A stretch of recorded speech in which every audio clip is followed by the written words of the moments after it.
श्री विठ्ठलाय नमः।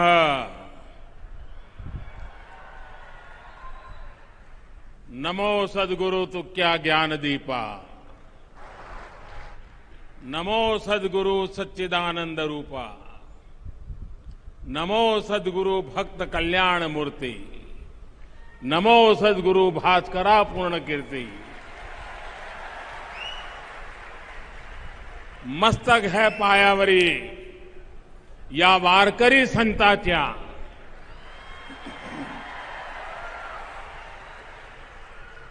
महाराष्ट्र के उप मुख्यमंत्री श्री अजित पवार जी, प्रतिपक्ष नेता श्री देवेंद्र फडणवीस जी, पूर्व मंत्री श्री चंद्रकांत पाटिल जी, वारकरी संत श्री मुरली बाबा कुरेकर जी, जगत गुरु श्री संत तुकाराम महाराज संस्थान के चेयरमैन नितिन मोरे जी, आध्यात्मिक अघाड़ी के प्रेसिडेंट आचार्य श्री तुषार भोसले जी, यहां उपस्थित संतगण, देवियों और सज्जनों, भगवान विट्ठल और सभी वारकरी संतों के चरणों में मेरा कोटि कोटि वंदन।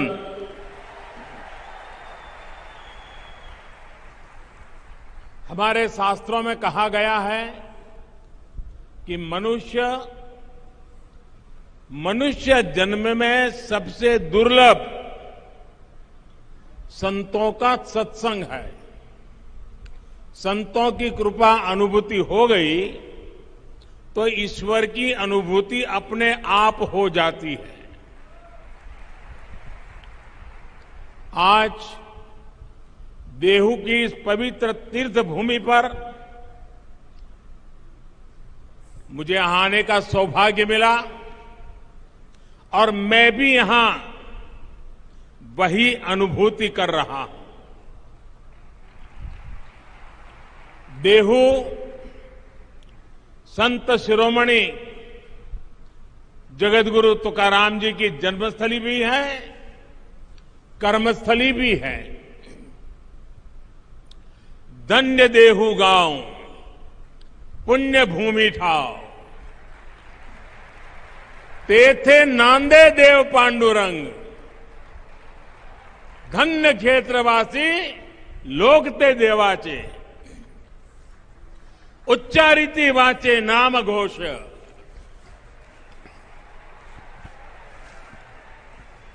देहू में भगवान पांडुरंग का नित्य निवास भी है और यहां का जन जन स्वयं भी भक्ति से ओतप्रोत संत स्वरूप ही है। इसी भाव से मैं देहू के सभी नागरिकों को, मेरी माताओं बहनों को आदरपूर्वक नमन करता हूं। अभी कुछ महीने पहले ही मुझे पालकी मार्ग में 2 राष्ट्रीय राजमार्ग को 4 लेन करने के लिए शिलान्यास का अवसर मिला था।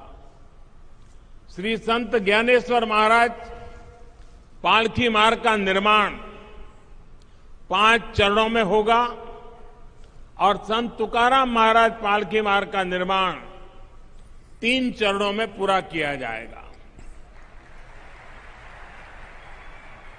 इन सभी चरणों में 350 किलोमीटर से ज्यादा लंबाई के हाईवे बनेंगे और इस पर 11,000 करोड़ रुपए से भी अधिक का खर्च किया जाएगा। इन प्रयासों से क्षेत्र के विकास को भी गति मिलेगी। आज सौभाग्य से पवित्र शिला मंदिर के लोकार्पण के लिए मुझे देहू में आने का सौभाग्य मिला है। जिस शिला पर स्वयं संत तुकाराम जी ने 13 दिनों तक तपस्या की हो, जो शिला संत तुकाराम जी के बोध और वैराग्य की साक्षी बनी हो, मैं मानता हूं कि वो सिर्फ शिला नहीं, वो तो भक्ति और ज्ञान की आधारशिला स्वरूप है। देहू का शिला मंदिर न केवल भक्ति की शक्ति का एक केंद्र है, बल्कि भारत के सांस्कृतिक भविष्य को भी प्रशस्त करता है। इस पवित्र स्थान का पुनर्निर्माण करने के लिए मैं मंदिर न्यास और सभी भक्तों का हृदयपूर्वक अभिनंदन करता हूं, आभार व्यक्त करता हूं। जगतगुरु संत तुकाराम जी की गाथा कहा था, जिन्होंने संवर्धन किया था, उन संताजी महाराज जगडाणे जी, इनका स्थान सदुम्बरे भी पास में ही है। मैं उनको भी नमन करता हूं। साथियों, इस समय देश अपनी आजादी का अमृत महोत्सव मना रहा है। हमें गर्व है कि हम दुनिया की प्राचीनतम जीवित सभ्यताओं में से एक है। इसका श्रेय अगर किसी को जाता है तो भारत की संत परंपरा को है, भारत के ऋषियों मनीषियों को है। भारत शाश्वत है क्योंकि भारत संतों की धरती है। हर युग में हमारे यहां देश और समाज को दिशा देने के लिए कोई न कोई महान आत्मा अवतरित होती रही है। आज देश संत कबीरदास की जयंती मना रहा है। ये संत ज्ञानेश्वर महाराज, संत निवृत्तिनाथ महाराज, संत सोपन देव और बहन आदिशक्ति मुक्ताबाई जैसे संतों की समाधि का 725वां वर्ष भी है। ऐसी महान विभूतियों ने हमारी शाश्वतता को सुरक्षित रखकर भारत को गतिशील बनाए रखा। संत तुकाराम जी को तो संत बहनाबाई ने संतों के मंदिर का कलश कहा है। उन्होंने कठिनाई और मुश्किलों से भरा जीवन जिया। अपने समय में उन्होंने अकाल जैसी परिस्थितियों का सामना किया। संसार में उन्होंने भूख देखी, भूखमरी देखी। दुख और पीड़ा के ऐसे चक्र में जब लोग उम्मीद छोड़ देते हैं, तब संत तुकाराम जी समाज ही नहीं बल्कि भविष्य के लिए भी आशा की किरण बनकर उभरे। उन्होंने अपने परिवार की संपत्ति को लोगों की सेवा में समर्पित कर दिया। ये शिला उनके उसी त्याग और वैराग्य की साक्षी है। साथियों, संत तुकाराम जी की दया, करुणा और सेवा का बोध उनके अभंगों के रूप में आज भी हमारे पास है। इन अभंगों ने हमारी पीढ़ियों को प्रेरणा दी है। जो भंग नहीं होता, जो समय के साथ शाश्वत और प्रासंगिक रहता है, वही तो अभंग होता है।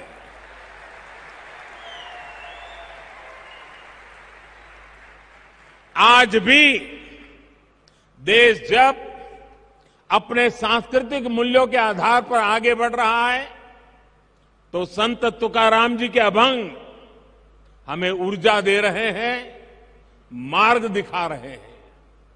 संत नामदेव, संत एकनाथ, संत सावता महाराज, संत नरहरि महाराज, संत सेना महाराज, संत गौरोबा काका, संत चोखा मेला, इनके प्राचीन अभंगों से हमें नित नई प्रेरणा मिलती है। आज यहां संत चोखा मेला और उनके परिवार द्वारा रचित सार्थ अभंग गाथा के विमोचन का भी मुझे सौभाग्य मिला है। इस सार्थ अभंग गाथा में इस संत परिवार की 500 से ज्यादा अभंग रचनाओं को आसान भाषा में अर्थ सहित बताया गया है। भाइयों और बहनों, संत तुकाराम जी कहते थे, ऊंच नीच काहि नेणे भगवंत,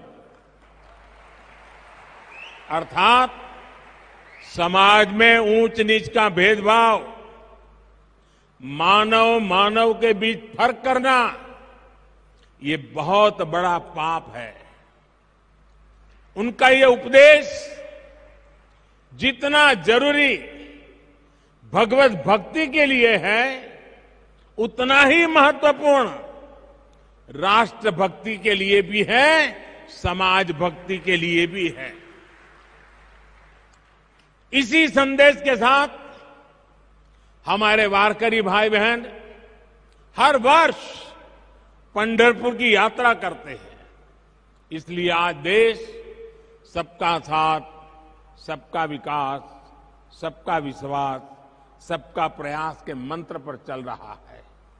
सरकार की हर योजना का लाभ हर किसी को बिना भेदभाव मिल रहा है। वारकरी आंदोलन की भावनाओं को सशक्त करते हुए देश महिला सशक्तिकरण के लिए भी निरंतर प्रयास कर रहा है। पुरुषों के साथ उतनी ही ऊर्जा से वारी में चलने वाली हमारी बहनें पंडरी की वारी अवसरों की समानता का प्रतीक रही है। साथियों, संत तुकाराम जी कहते थे, जेका रंजले गांजले, जेका रंजले गांजले, त्यासी मणे जो आपुले, तोची साधु ओळखवा, देव तेथेची जाणवा। यानी समाज की अंतिम पंक्ति में बैठे व्यक्ति को अपनाना, उनका कल्याण करना, यही संतों का लक्षण है। यही आज देश के लिए अंत्योदय का संकल्प है, जिसे लेकर देश आगे बढ़ रहा है। दलित, वंचित, पिछड़ा, आदिवासी, गरीब, मजदूर, इनका कल्याण आज देश की पहली प्राथमिकता है। भाइयों और बहनों, संत अपने आप में एक ऐसी ऊर्जा की तरह होते हैं जो भिन्न भिन्न स्थितियां, परिस्थितियों में समाज को गति देने के लिए सामने आते हैं। आप देखिए, छत्रपति शिवाजी महाराज जैसे राष्ट्र नायक के जीवन में भी तुकाराम जी जैसे संतों ने बड़ी अहम भूमिका निभाई है। आजादी की लड़ाई में वीर सावरकर जी को जब सजा हुई, तब जेल में वो हथकड़ियों की चीपली जैसा बजाते हुए तुकाराम जी के अभंग गाया करते थे। अलग अलग कालखंड, अलग अलग विभूतियां, लेकिन सबके लिए संत तुकाराम जी की वाणी और ऊर्जा उतनी ही प्रेरणादायक रही है। यही तो संतों की वो महिमा है जिसके लिए नेति नेति कहा गया है। साथियों, तुकाराम जी के इस शिला मंदिर में प्रणाम करके अभी आषाढ़ में पंढरपुर की जी यात्रा भी शुरू होने वाली है।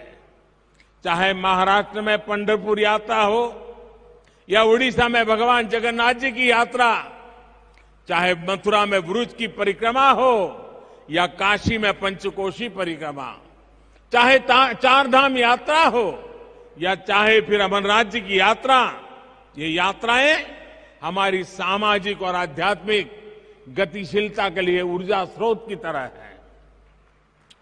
इन यात्राओं के जरिए हमारे संतों ने एक भारत श्रेष्ठ भारत की भावना को जीवंत रखा है। विविधताओं को जीते हुए भी भारत हजारों वर्षों से एक राष्ट्र के रूप में जागृत रहा है, क्योंकि ऐसी यात्राएं हमारी विविधताओं को जोड़ती रही है। भाइयों और बहनों, हमारी राष्ट्रीय एकता को मजबूत करने के लिए आज ये हमारा दायित्व है कि हम अपनी प्राचीन पहचान और परंपराओं को चैतन्य रखें।